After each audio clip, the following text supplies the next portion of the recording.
Sumakit lang ang ulo ni Lebron sa pagbabalik laro ng Lakers mga idol.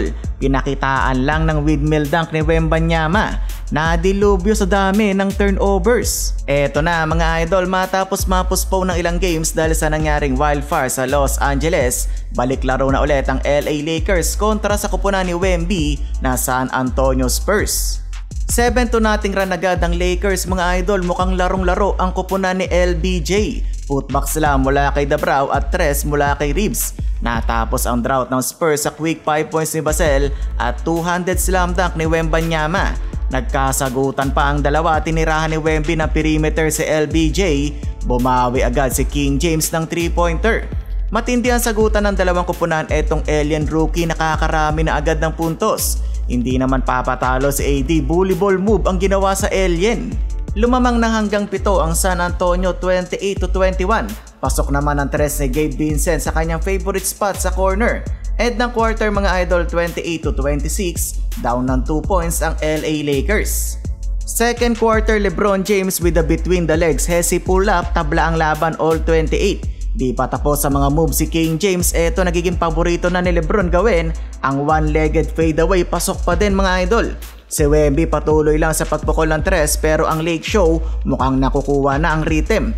Paano ba naman si Lebron James, pinakitaan na ng spin move si Wemby.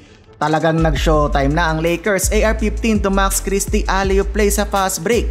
Wala na, nagtuloy-tuloy na ang Lakers, hawa-hawa na sa highlight. Dalton Knecht walang pakialam sa dalawang player ng Spurs, derecho slam dunk. 1:30 remaining sa first half, grabe naman ang vision at passing ni Lebron. Nakalibre tuloy ng dunk si Max Christie.